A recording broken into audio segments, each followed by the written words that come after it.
Are you tired of constantly falling into market traps, missing key reversals, and not knowing why smart money keeps winning?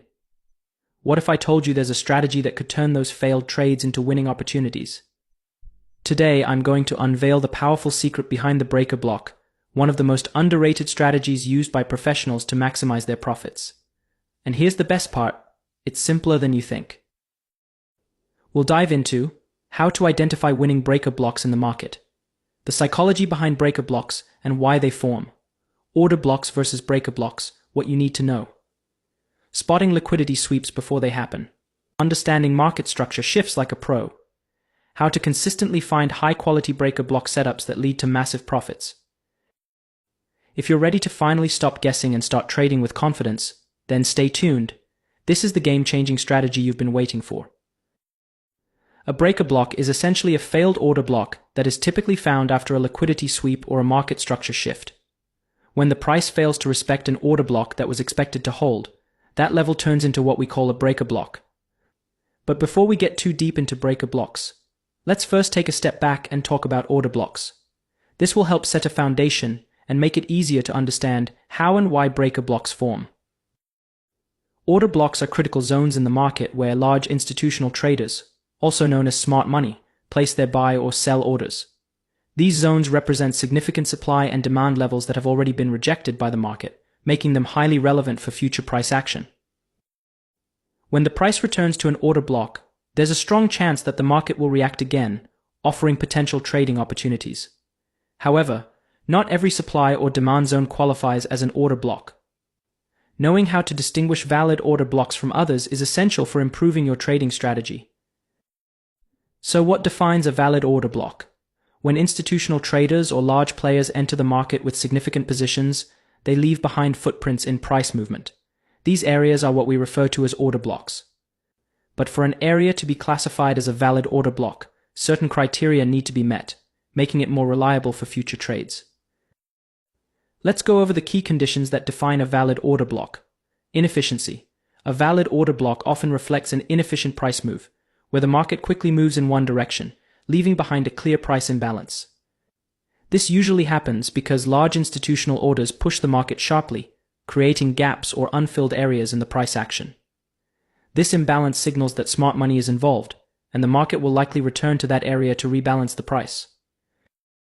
The second key condition. Liquidity collection. Order blocks are characterized by their ability to collect liquidity. This happens when the market manipulates price, triggering stop losses or pending orders placed by retail traders. Smart money often uses these liquidity grabs to fuel their positions before moving the price in the opposite direction. Break in market structure. Finally, the most crucial criterion for a valid order block is that it must cause a break in market structure. This is what distinguishes a regular supply or demand zone from a true order block.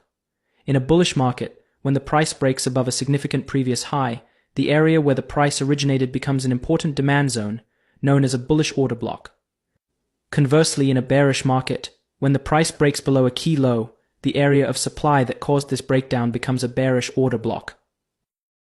So, now that you have a clearer understanding of what an order block is, and how to spot one on your chart, let's discuss what happens when things don't go as planned. No strategy is foolproof, and that includes smart money concepts. Sometimes you might find an order block, set up your limit entry at the zone, place your stop loss below it, and aim for the next level, only to watch the market break through the order block, hit your stop loss, and continue moving in the opposite direction. Why does this happen? There are a few possible reasons why the market might ignore an order block. A shift in market structure. The market being overbought or oversold. The release of major economic news or other fundamental factors. When an order block fails, it essentially means that the level didn't hold, and the market broke through it. But here's the important part. When an order block breaks, it often transforms into a breaker block. The market treats this breaker block as a new opportunity. So when the price revisits this zone, it gives you another chance to enter the market, this time in the opposite direction. Let's take a deeper look at the psychology behind breaker blocks and understand why they work so well. The psychology behind breaker blocks lies in trapping traders who entered at the original order block and exploiting their expectations. Imagine this. The market breaks a structure above the previous high, forming a valid order block.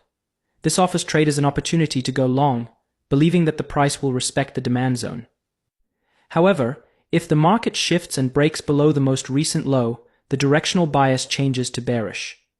The original demand level, the order block, becomes a supply level as the market breaks through the zone and turns it into a breaker block. Now, traders who went long at the original order block are trapped. These traders are waiting for the price to return to their break-even point so they can close their position